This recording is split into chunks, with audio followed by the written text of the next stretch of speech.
বুয়েটের মতো শিক্ষা প্রতিষ্ঠানে নির্মমভাবে স্ট্যাম্পে পিটিয়ে স্ট্যাম্প লোহার রড দ্বারা পিটিয়ে একজন সাধারণ শিক্ষার্থী হত্যা করতে পারে, সেটি আমাদের অকল্পনীয় একটি বিষয় ছিল। তাদেরকে বাঁচানোর জন্য ছাত্র শিবিরের সাবেক সভাপতি শিশির মনির সরাসরি ভূমিকা পালন করছেন।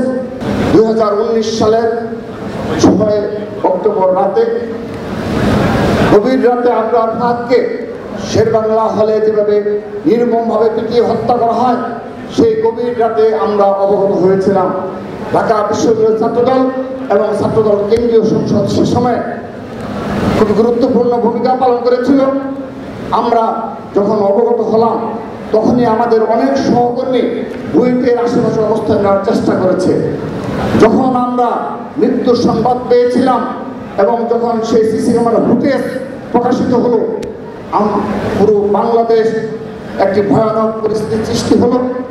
শুধুমাত্র সাধারণ শিক্ষার্থী নয়, সাধারণ শিক্ষার্থীরাই নয়, ছাত্র দলের নেতা কর্মীরাও ভীত সন্ত্রস্ত হয়েছিল এই ভেবে যে ঘন্টার পর ঘন্টা এভাবে বুয়েটের মতো শিক্ষা প্রতিষ্ঠানে নির্মমভাবে স্ট্যাম্পে পিটিয়ে স্ট্যাম্প লোহার রড দ্বারা পিটিয়ে একজন সাধারণ শিক্ষার্থী হত্যা করতে পারে, সেটি আমাদের অকল্পনীয় একটি বিষয় ছিল।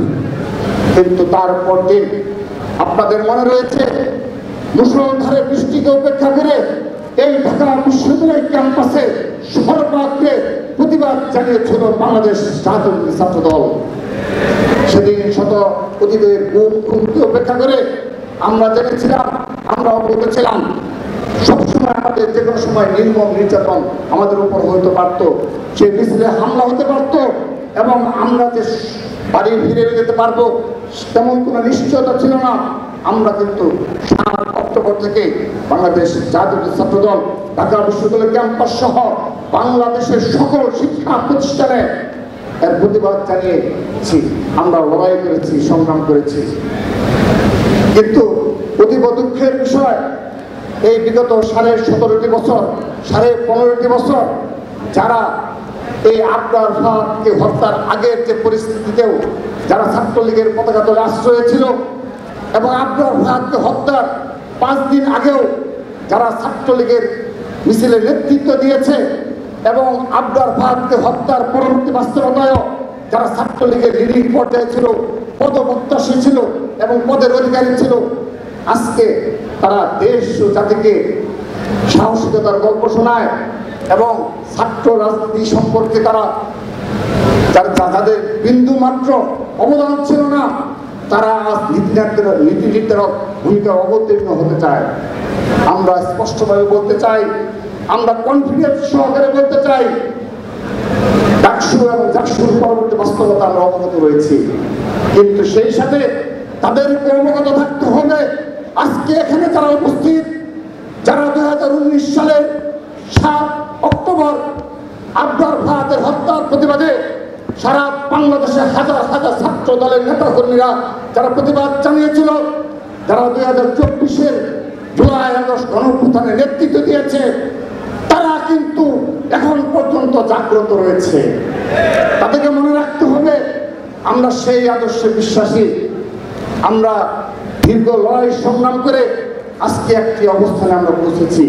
কেউ যদি মনে করে থাকে একটি নেগেটিভ দাঁড় করিয়ে সোশ্যাল মিডিয়া নির্ভর প্রপাগান্ডা অব্যাহত রেখে আমাদের আদর্শকে থেকে বিচ্যুত ঘটাবে, কিংবা যাদের কোনো অবদান নেই তারা নতুনভাবে ইতিহাস রচনা করবে, আমরা মনে রাখবো, আমরাও দেখতে চাই তারা কিভাবে 2026-27 বাংলাদেশে আসবে।